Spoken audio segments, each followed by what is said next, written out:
Yo, what's going on, guys? It's your boy Harms here, and today's video is Battlefield 2042 worth playing in 2024? I know, a lot of numbers there. Took me like 3 times to say that right.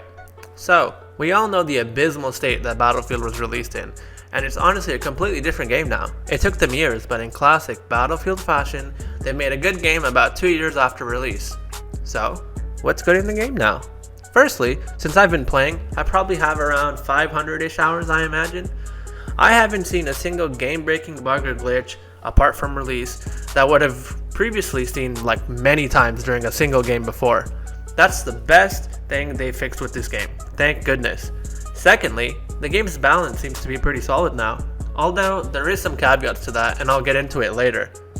Lastly, they keep introducing new maps, weapons, and even vehicles now that do spice up the game every now and then, but not always for the better. Let's get into the more nuanced stuff that Battlefield 2042 has introduced so far. Game balance. Traditionally, the Battlefield series takes a little while to fix some OP weapon or vehicle mechanic that terrorizes the player base for months.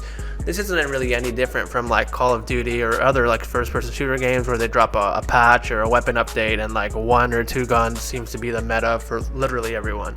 But so far they've kind of nailed it. I'm not gonna lie, they've done well here. Apart from some vehicle issues. So for instance, I was playing a game where there was a guy in a Little Bird and he had like 100+ kills and the game was like not even close to done yet. It was something crazy. I don't know if I don't have like a launcher unlocked or something like that, but my only options to take him down were the unguided launcher, which as you know is like pretty skill based or like kind of situation dependent, where you either have to be right in front of him or predict his flight pattern a little bit, which obviously I couldn't do because I'm usually not an engineer player myself. But the only other option was to use a javelin, and I can't even use that if no one on the team has tracered or marked the vehicle. Vehicles still seem to be the most unbalanced part of the game in my opinion, but this is old news for veteran Battlefield players like myself.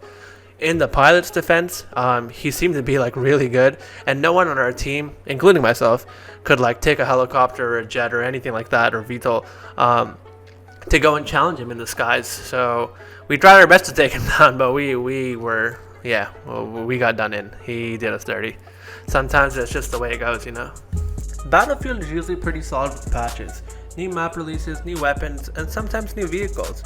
As someone who took a break from 2042 for like 6 to 8 months-ish, when I came back recently and started playing again, there was one new map, Redacted, and one new vehicle, the Pondhawk.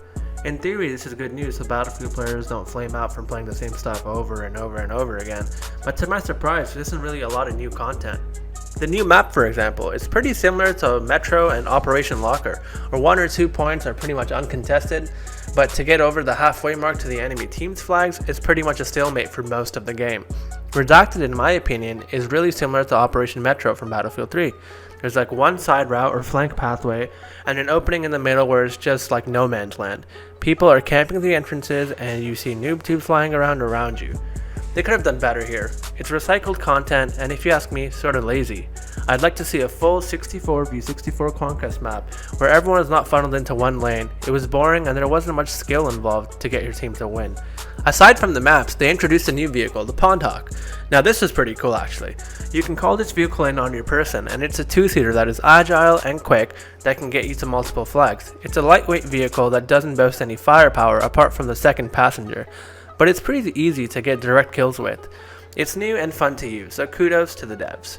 It's not challenging to take down either. You can easily pilot snipe, so it's quite balanced in my opinion. Alright, so let's talk about the different kind of classes that you can use as an infantry. So, sniping is pretty much dead. You cannot snipe from long range anymore, in my opinion, because the sniper glint, or like the flash you see when you're looking at a sniper, is enormous. Seriously, like you could be across the map and see that glint from literally anywhere. They nerfed the hell out of sniping, and they've done that in other previous Battlefields, so it's no surprise if they've done it here as well. If you use a sniper, then honestly it's just kind of a detriment to the team unless you're like very well skilled, which rarely anyone is, especially at long range. So it's no surprise with the support and assault classes being the best. I mean the assault class.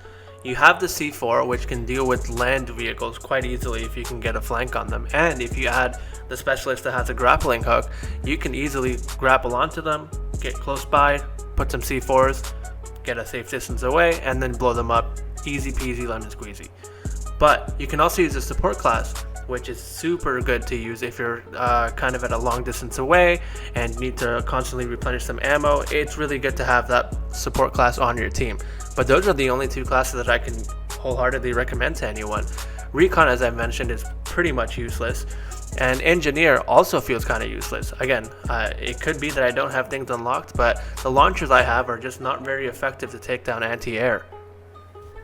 So let's talk about the specialists then. I've kind of already mentioned it a little bit before, but the only specialists I see people using are the ones that have the deployable shield, the ones that have the grappling hook, and the one with the wingsuit or whatever it's called that lets you like parachute and like go really far distances away. Those are the only three classes specialists that I see around the map, and there's a reason for that. They are the best for Battlefield. The other specialists, I think there's about 14 or so in total, just seem kind of useless. There's no reason to use them, so everyone's just spamming the same three specialists, and that's all you see, so it makes the gameplay kind of dull. So that kind of concludes my list of pros and cons of Battlefield 2042 this year. Now the question is it worth it? That depends. Right now on Steam, it's still $60 US. I cannot believe it.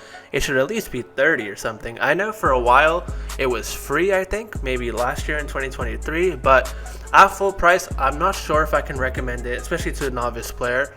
If you are a Battlefield veteran like myself, then perhaps it's worth it just to kind of get your bearings and have some fun if you have good aim and game knowledge. But to a novice player, I don't think for $60 I can recommend it to you.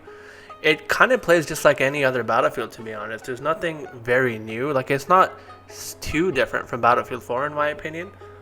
So take it with a grain of salt. If you really like Battlefield, then of course, like I'd say, go ahead. There's no game-breaking issues or anything like that. But if you're new to the game, then I'd say maybe just wait for a sale, or if you're really patient, wait for the next release.